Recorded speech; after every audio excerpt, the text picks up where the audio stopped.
1985 में सुमित्रा नाम की एक औरत की मौत हो गई।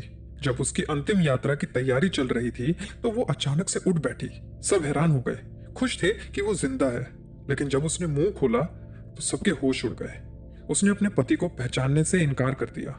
उसने कहा, मैं सुमित्रा नहीं, मैं शिवा हूं और मेरा कत्ल हुआ है। ये कोई फिल्म की कहानी नहीं है, ये इंडिया का सबसे डॉक्यूमेंटेड पोजीशन केस है, the case of Sumitra and Shiva. मैं हूं राज और आपके लिए लेकर आया हूं राज की कहानियां। आज का episode the position of Sumitra. कहानी शुरू होती है 1985 में उत्तर प्रदेश के शरीफपुर गांव में। यहाँ सुमित्रा नाम की एक औरत रहती थी। एक दिन खाना खाते वक्त वो अचानक बेहोश हो गई। उसका शरीर ठंडा पड़ गया, सांसें रुक गई। गांव वालों को लगा वो मर चुकी है। लोग अंतिम क्रिया की तैयारी करने लगे। कई घंटे बीत गए, सुमित्रा की बॉडी वैसे ही बेजान पड़ी रही। लेकिन जैसे ही लोग उसे उठाने वाले थे, सुमित्रा के शरीर में हलचल हुई। उसने आंखें खोली और झटके से उठकर बैठ गई। सबको लगा जान वापस आ गई है, लेकिन उन्हें नहीं पता था कि जान तो वापस आई है, पर सुमित्रा की नहीं। होश में आते ही सुमित्रा ने सबको हैरान कर दिया।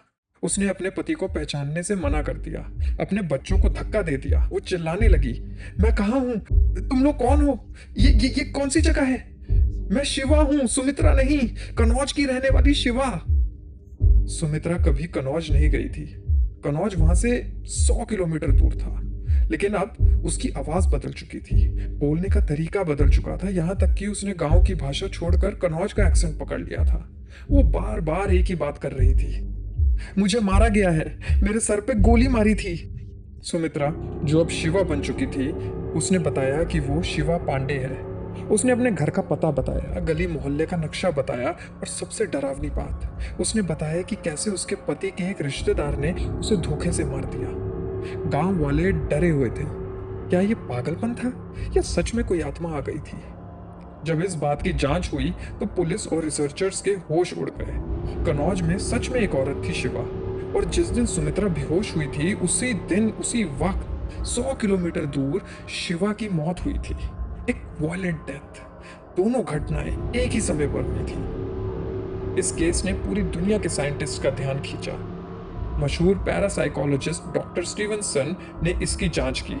उन्होंने पाया कि सुमित्रा ने 23 ऐसे लोगों के नाम बताए थे जो शिवा के रिश्तेदार थे, जिन्हें सुमित्रा ने अपनी जिंदगी में कभी नहीं देखा। जब सुमित्रा को कनौज ले जाया गया तो उसने भीड़ में से शिवा के असली पति और बच्चों को पहचान लिया। वो उन्हें उनके नाम से पुकारने लगी। वो वही खाना मांगने लगी जो शिवा को पसंद था। उसका लिखने का तरीका भी बदलकर शिवा जैसा हो गया था। डॉक्टर स्टीवनसन ने इसे कंप्लीट पोजीशन का नाम दिया। मतलब सुमित्रा की आत्मा जा चुकी थी और शिवा की आत्मा ने उसके शरीर पर हमेशा के लिए कब्जा कर लिया था। सुमित्रा मर चुकी थी, बस उसका शरीर जिंदा था। सुमित्रा यानी शिवा अगले 13 साल तक उसी शरीर में जिंदा रही, लेकिन मरते दम तक उसने कभी अपने पुराने परिवार यानी कि सुमित्रा के परिवार को नहीं अपनाया। वो हमेशा शिवा बनकर ही रही। साइंस इसे डिसएसोसिएटिव आइडेंटिटी डिसऑर्डर कह सकता है, लेकिन गांव वाले आज भी कहते हैं कि उस दिन सुमित्रा की अर्थी उठ जानी चाहिए थी, क्योंकि जो वापस आया वो इंसान नहीं, एक अधूरी ख्वाहिश थी। क्या मौत अंत है या बस एक नए शरीर की शुरुआत? डर लगा तो चैनल को सब्सक्राइब करें। मैं हूं राज और ये हैं राज की कहानियां।